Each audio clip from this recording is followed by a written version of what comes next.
Hello and welcome to Count Me In. I'm your host, Adam Larson, and today I'm excited to bring you a timely conversation with Steve Saah, Executive Director of Permanent Placement Operations at Robert Half. In this episode, we're diving deep into the challenges and opportunities facing finance and accounting professionals in today's dynamic job market. Steve shares his insider perspective on navigating talent shortages, the increasing importance of soft skills, and how technology and AI are reshaping the roles across the industry. We'll talk strategies for employers looking to attract and retain top talent, why upskilling and reskilling matter more than ever, and how company culture and flexible work are influencing hiring trends. No matter if you're leading a department or taking the next step in your professional journey, this episode is full of valuable, practical advice you can put to use right away. Let's dive right in.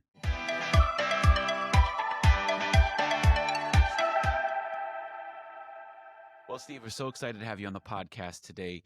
We've got a lot to cover, and we're going to be talking a lot about finance professionals in the job market, and especially how it's trying to look competitive. There's a lot of things changing within that market, and so I figured we could start off just by starting with some advice.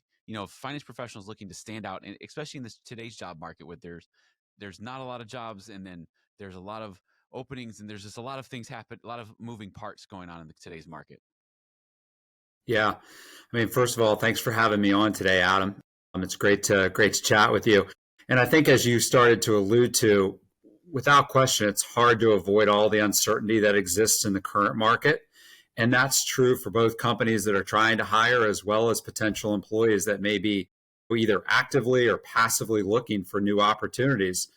And so the result of it is that for employers, particularly in certain industries that might be more affected by everything that's going on in the world right now, it's unclear how, if, or when their company may be impacted and kind of how that translates into hiring decisions.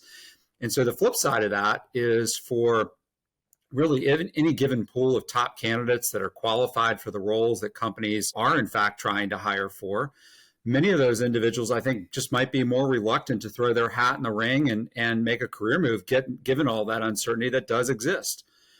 On top of that, and I know you're familiar with this report, our Demand for Skilled Talent report, which you can find on our site at roberthalf.com, there's some clear signs that there's still an ongoing shortage of accountants. And that continues to be a major issue for everyone, from small and medium-sized businesses to public accounting firms to large publicly traded corporations. And so I think big picture, the talent gap that you've heard about is real. I think it's very well documented that fewer people are choosing to enter the accounting profession. The youngest baby boomers are starting to enter, believe it or not, their 60s this year, meaning large volumes of them are kind of inching up on retirement. In addition, we just see more people looking at roles other than traditional accounting positions, often for what they perceive to be better compensation, better benefit packages, better work-life balance, more flexibility in their schedules, et cetera, et cetera, et cetera. So it's a real struggle to find top talent in today's market. And to address this shortage, we're just seeing more and more companies starting to look at things like upskilling and reskilling their current employees in key areas. Some are even bringing back recently retired professionals as consultants, which gives them a lot of in-depth experience and really the staffing flexibility for when and where they need additional support as well. And then in our salary guide, we have some stats around all of this. And the one thing that really stands out to me is the fact that 51% of finance and accounting managers say hiring quickly enough to land top talent is one of their top recruiting challenges. So yeah, to get back to your original point, it's a very, very challenging and tricky dynamic right now. Yeah, it really is. And I just want to say for the audience, please click the links in the show notes so you can see the links to the reports that Steve is referring to if you want to look at those in more detail before listening to the rest of the conversation. So, are there ways that companies can benchmark some of the skills they need to make sure that they're, getting the right candidates in the right place? But also, you mentioned upskilling. So I guess it's a twofold question. Like, how can we better make sure we have the right skills for when we're hiring new people, but how do we keep our current people in the right spot? Yeah, it's a tricky dynamic again. And as I mentioned, that skills gap is a very significant challenge that can be frustrating at times. And so I think in a lot of cases, it's probably pretty easy for organizations and individual hiring managers to kind of write out the technical skills needed for a given role. But I think many would also agree that often the differentiating factor in assessing potential is really more things like the soft skills. So I'd really encourage hiring managers to focus on more of those. My advice for kind of digging deeper is to kind of throw out open-ended and hypothetical questions into the mix when talking to prospective candidates. I just think it gives you a better sense of how they tackle challenges and solve problems on the spot. So maybe if I could just share a few examples, to me, it's things such as, like, how has your team made a decision and you're the only one who might disagree with it? So what's your game plan? I think that's a great way to assess a person's approach on teamwork. For something like adaptability or problem solving, you could say to a candidate, let's say, for example, you're in the middle of a project and suddenly the goals shift drastically. How would you deal with that situation? For leadership skills, maybe ask a question along the lines of, if you notice a decline in employee morale, what would you do to improve things? And then for something like thought leadership, or certainly there's a lot of conversation, I'm sure we'll get into it, around technology. So your manager asks you to draft some guidelines for how you and your team can utilize AI when assessing client deliverables. What factors would you consider and how would you kind of approach creating those guidelines? So when you're having those types of conversations and dialoguing with a person, you should really be looking for nonverbal cues in their demeanor, eye contact, how they're thinking about these types of questions, their confidence levels, and in general, just how they engage with you throughout the conversation. But to me, all of these things are probably a much better litmus test of one's potential, both for success in their current role as well as down the road, versus just kind of focusing on the technical skills required to do the immediate job at hand. I like that approach, Steve, because it's like we have all these new tools that can look at somebody's resume and analyze all the words that are used, but nothing can replace the fact of actually sitting down and having a conversation, looking at their reactions and looking at all those things. And that's something that I feel like kind of gets lost with the speed that the AI and the technologies are Sure, giving us. sure. It's a very good point, Adam. So when we look at like high demand talent, if because you're saying that there's not as many candidates for roles, but if you're trying to attract top accounting and finance professionals to your team, what are some strategies that employers can use to kind of grab those people and bring them in? Sure. Well, I'd start by saying, maybe just from a big picture perspective, to me, the most important thing is knowing your audience, knowing your market, and knowing your competition. Meaning, do you know the types of candidates that you're trying to attract and what's generally appealing to them? What are the general trends in your market that are attractive to prospective candidates? And what are competitors doing to attract and retain the same candidates that you're looking for? After that, and I don't want to nor mean to contradict myself, but I also think it's really critical to step back and remember that each person is very different, and most likely what influences their job satisfaction, what they're looking for, and what motivates them is very, very different than the next person. Meaning that we all have to understand and appreciate that each person is a unique individual with unique needs and desires. And to me, organizations that understand this and can adapt to each person's circumstances are going to, without question, just generally do better at attracting, successfully hiring, and in my mind, most importantly of all, retaining top talent. You mentioned some of the reports that we have. I think a great one is our multi-generational report as we dive deep into the subject. But big picture, you can't just put people into broad buckets because they were born in a certain year or part of Generation X, for example. Likewise, you can't just treat all accountants the same way. To me, there's a saying that I love, and it's one size fits one. And you have to have individual conversations and take into consideration what's important to that one unique person and their individual circumstances. Yeah, that's hugely important. So what are things like, compensation and benefit? How does that cater into those conversations? Well, as long as I've been doing this, Adam, which now is over 25 years, I'd say comp and benefits are always right at or very, very near the top of the list for most people, and probably always will be. So I think by and large, that's a given. But what I'd also say, and I think it's probably fair that it applies to everyone, including the two of us, I'm guessing, like everybody would like to make more money, but that's not often the fundamental reason why a person is or isn't satisfied. When I talk to people throughout the country, kind of what I consistently hear in today's world, it's things such as, flexible work arrangements, the ability to learn and work with emerging technologies, particularly with all things related to AI, the Yeah. ability to grow and continually advance their careers, who they get to work with day in and day out, the culture of an organization. Those are the things that the majority of people are most focused on.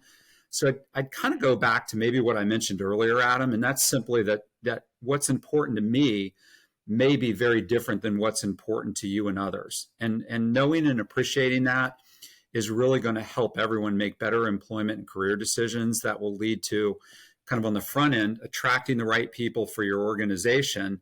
And again, most importantly, retaining them on the back end. I know I mentioned it several times, but I can't stress it enough. It's those kind of unique, individualized conversations where you'll discover what truly motivates your employees and enables you to learn kind of how to maximize their potential throughout the course of their career. And when it comes to retaining employees, you mentioned that it's more than just compensation. It's there's other factors that are involved, and I can imagine that stuff like company culture is a huge part of that. Can we talk a little bit about the importance of making sure that your company culture is in a way that's inviting and can include those new employees as you're bringing them in? Sure. Well, I mean, culture is absolutely critical. And I think Yeah. you have to vet that out on the front end when talking to people to make sure that it's going to be a good fit. And so oftentimes, particularly in job descriptions, when we start writing those, you tend to focus on the technical skills that are required to do the job. But then you have to make sure that that person is going to be a long-term fit, both within the team and the organization. The other thing that kind of comes into it is there's just a lot of other factors that people are taking into consideration today. I know you're probably going to ask a question at some point about hybrid and remote work opportunities because that's just on the top of everyone's mind, and it's just really an ever-shifting dynamic. So again, it goes back to those individual conversations that allow you to vet out what's most important to an individual person and how they're going to fit in with your organization. Yeah, well, and let's talk about hybrid remote work Mm. environments because when COVID happened, you suddenly realize, hey, the accounting and finance team doesn't necessarily need to be in the same room. We can use these new technologies and do things in a way that we can come together. How do you think that's impacted the hiring process, especially for accounting and finance roles? Because some people have moved back to total in person, other people are just a hybrid kind of thing. So it's a shifting environment for sure. Well, as I mentioned, it's hard to have this conversation without talking about hybrid, remote, in Yeah. office. And so I figured it was coming up at some point. Look, I think it's a moving target. It's a continual evolution, and that's going to just most likely continue to ebb and flow for the foreseeable future. On the one hand, you have a fair number of notable companies that have kind of started to implement these return to the office policies where they cite the need for people to connect more with one another, collaborate and learn together, help maintain that corporate culture, to go back to your previous question, right? And I think it's generally fair to say that more companies are starting to require more people to come into the office a bit more often. That's not necessarily 9 to 5 or 5 days a week. But again, I think it's fair to say more companies are looking to have more people come into the office a bit more often. On the other hand, though, I don't think the majority of people want to be wedded to a strict schedule whereby they need to be in the office every day or even on a rigid schedule. People now want autonomy, they want flexibility, and it's not just limited to where people work, but frankly, when they work as well. So concepts such as, flexible schedules, windowed work, that's all part of the conversation and probably will be for quite some time. So to me, employers need to both recognize that, at least for accounting and financial roles, there's still a very competitive labor market, with the unemployment rate often being as low as 1% to 2% for any given role in most markets around the country. So you have to recognize that people do have a lot of choices on where they work. And again, that's especially true in accounting and finance. That to me, that dynamic is going to continue to ebb and flow as each organization and person needs to kind of find the right balance between those extremes.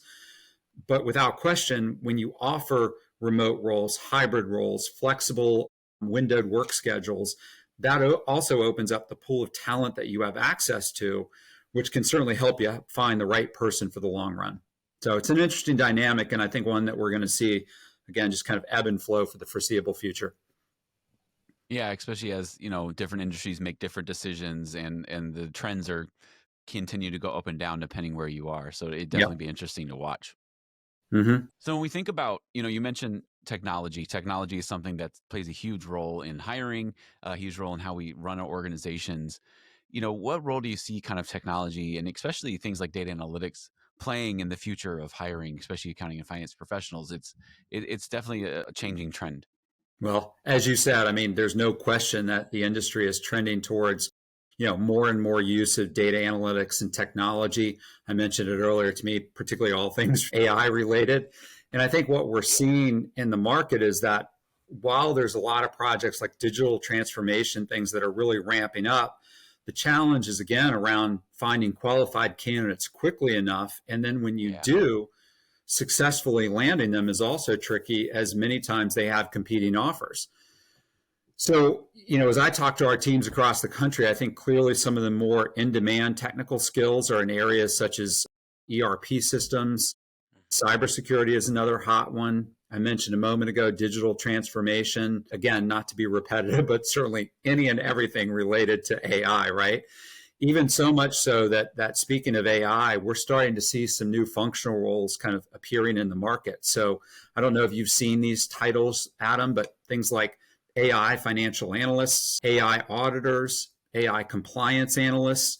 And these are all newly developing roles where companies are looking for folks that can use the AI to help with data analytics and really help organizations make better informed decisions. So overall, I think all of this leads to an incredibly exciting time to be in the accounting and finance space. And while, again, it's ever evolving, there's no question that these trends towards the use of technology are going to continue. So do you think this is going to attract people who are not traditional accountants, people who didn't come up through the Big Four and did their CPA and did the Big Four and then moving over? Because it seems like that with these new types of roles, you don't necessarily have to have a traditional accounting background. Yeah, I think there's actually is becoming a very blurred line between, as you said, the traditional accounting, the traditional finance jobs, and technology jobs. And so I think people that have a hybrid background between those two are really setting themselves up for long term success. There's going to continue to be more and more demand for people that can bridge that gap between the two. Yeah, and I think it'll be a good way to kind of bridge between the different teams as well. Because if you have your finance team and then you have your IT team, and they don't necessarily mesh unless they're like, hey, we need a new ERP system, and then suddenly everybody gets involved. But I think it'll be a day-to-day thing where it'll be a nice bridge, like you said. And I think that's a real win for the organizations. Yeah, you see that a lot in organizational structures too, as more IT technology teams are reporting up through the CFO function, right? Hmm. And so I think your point is spot on with that, Adam. Yeah, and it seems to flow better and work better from an organizational standpoint, and the finance team, the CFO needs to understand what's happening with the technology because they're making sure it's getting taken paid for, and so I think that there's a good connection there. It makes sense. Without question. Yeah. So when we think about continuous upskilling, we've mentioned a lot of different things throughout this conversation about what the teams need to do to prepare themselves. Maybe we could talk like specifically, what are some good upskilling, what's are ways that they can, especially employers can support their teams when I'm trying to upskill and especially with all the changes that are happening. Sure. Well, I think upskilling and reskilling kind of go hand in hand. I think they can Yeah. both be great ways to kind of make your existing workforce not only better at their jobs, but it provides them with, frankly, a lot more career satisfaction. And that leads to organizations retaining all that institutional knowledge that goes hand in hand with a great retention strategy.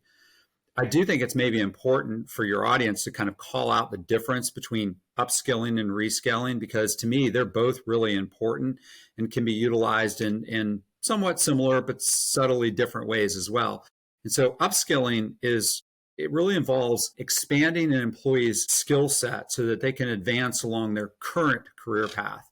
So, as job requirements evolve, as technology evolves, I think upskilling allows your current employees to just gain more and more new abilities and contribute more in their current roles and stay relevant. Reskilling is where you're teaching existing employees completely new skills so that they can move into different roles within the organization. And so this allows very, very talented workers with limited growth opportunities in their current jobs to reposition themselves in the organization.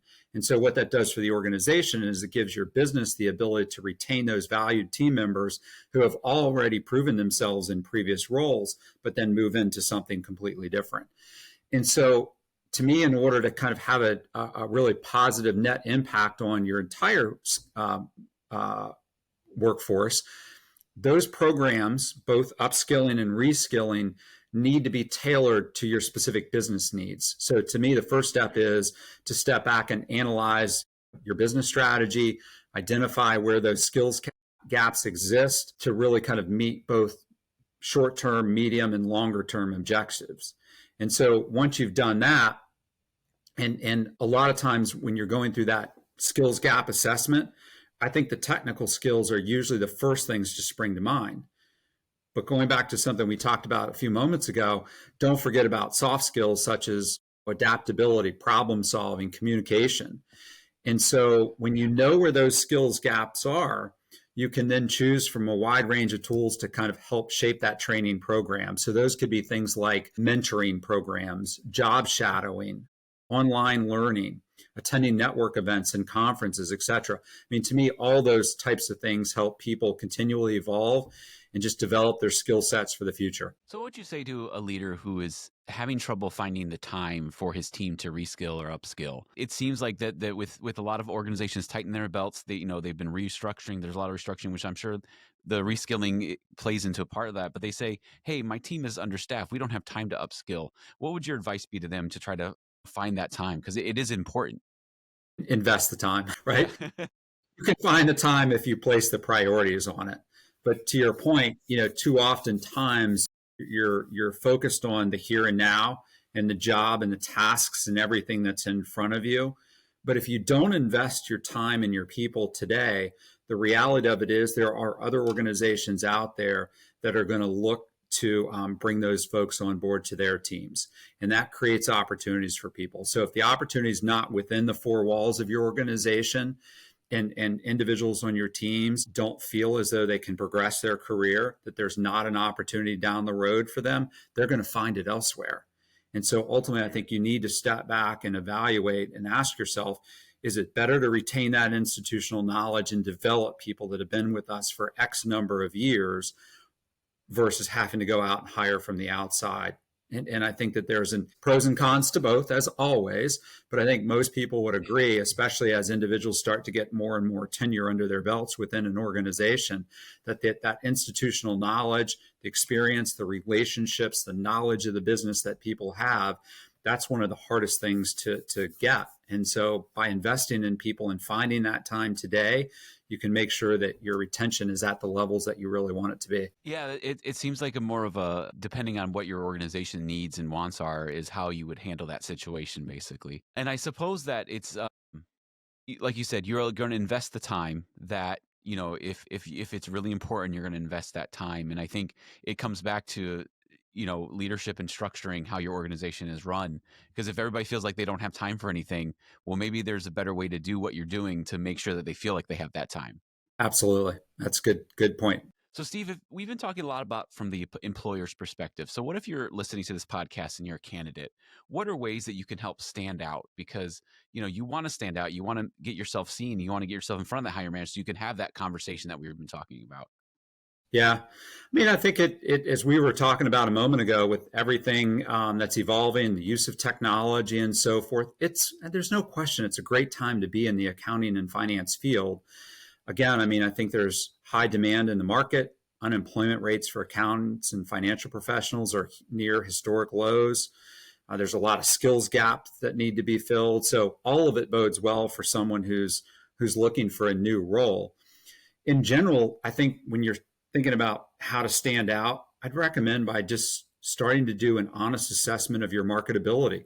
What are your biggest strengths? What do you need to improve upon in order to position yourself as the best candidate out there? That takes some time and effort. But again, I think it's paramount to your success to kind of put and keep your career top of mind. So speak with your mentors, get their perspectives, focus on developing more of your soft skills, as we had talked about previously, And then be sure and utilize the power of networking and social media, particularly LinkedIn. So if you think about what's a hiring manager's initial impression of you when they look at your profile, because trust me, they will. Are you using a high quality photo of yourself? Are you well connected to other people within your field? Are you posting on LinkedIn with some degree of regularity, showing kind of both what you're involved in professionally as well as personally throughout the community? The other big one that a lot of people tend to forget about is, have you recently updated your resume so that if and when, right? If the right opportunity comes up, when the right opportunity presents itself, are you ready to go? And one tip around that, though, is I'd highly recommend not using the same resume for every role. Tailor it to the specific position, the specific company, the specific industry to which you're applying, and highlight the things that that organization is focused on. As I like to say, you want to make sure that you're applying for the job and the position that you're applying for. Invest the time, do that up front, and it just makes a huge difference. Those little tweaks can really set you apart. So essentially, you'll have multiple copies of your resume with wordsmithing depending on the role you're giving it, Correct. basically, right? Big picture, it's all the same, but those little Yeah. tweaks that tailor it to that specific role at that specific organization in that specific industry is going to make a difference. It really will. So where would somebody look to say, hey, I want to make sure I have the right wording on my resume? Are there services out there? Are there websites they can go to say, hey, these are the best like types of words to use within your descriptions and stuff like that? Well, I mean, I think probably the one that most people would gravitate towards today would be ChatGPT. It's really easy to Yeah. kind of put your resume in there and ask it simply, how does this line up with the Mhm. job description, the company? But I think just being, again, kind of intellectually honest with yourself and going almost bullet point by bullet point through the description as well as your resume, and asking yourself, how many parallels are there between the two? What are the things that you can highlight that you've done in your career that this employer has tended to focus on in their job description, that are relevant to them, that are in alignment with the technology and the software that they use? It's a pretty straightforward exercise. My point is, oftentimes, particularly with the way people can apply today by going online and just click, click, click, click, and apply to 3 or 4 jobs that fast, that's not what you want to do. You want to make sure that you take a few moments, step back, and again, see how closely your background and experience align with what it is that they're looking for. No, that's good advice. Thanks, Steve. So, as we've talked about a lot of things, but we can't help but address, the elephant in the room right now, especially in the US, with the changing of the the president and everything that's happening, and the economic climate is shifting. There's a lot of uncertainty everywhere, and it's shifting the way like people are looking at the US, the way, organizations are working with the US. How is that going to impact the hiring trends for accounting and finance professionals? Well, I think we touched on this as we kind of started the conversation, Adam, but Yeah. maybe it's a good way to wrap up and just kind of bring it full circle. There's no question that there's a great deal of uncertainty given the current climate. Hmm. That said, as I've mentioned, kind of along the way throughout the conversation, there's also no question that there's still hiring to be done for critical roles. And I think those with the most in Yeah. demand skill sets are going to have a number of opportunities to choose from. We kind of see that day in and day out with candidates that we're working with, as they often have multiple offers, and then they're actually getting counteroffered by their current employer when giving notice. So I think big picture, this tricky dynamic is going to continue for a bit longer. But in a recent survey we did, about 65% of the hiring managers that we surveyed indicated that they were hiring for new roles, while just over 30% indicated that they were only hiring for recently vacated roles, meaning there's still a lot of net hiring to be done, specifically in accounting and finance. However, out of that whole population, 93% of them reported challenges in just finding skilled talent right now. So to me, kind of the net of it all is that, while to your point, and again, I wholeheartedly agree, there is a lot of uncertainty, there's still hiring that needs to be done. I think individuals in accounting and finance still have a lot of opportunities to choose from. And there's a lot of exciting things happening in the accounting and financial world right now. And that's going to continue for quite some time. So it's a good place to be. It is a good place to be. Well, Steve, I really appreciate you taking time out of your busy schedule to speak with us and sharing your expertise with our audience today. Yeah, it's always great being on with you, Adam. This has been Count Me In, IMA's podcast, providing you with the latest perspectives of thought leaders from the accounting and finance profession. If you like what you heard and you'd like to be counted in for more relevant accounting and finance education, visit IMA's website at www.imanet.org.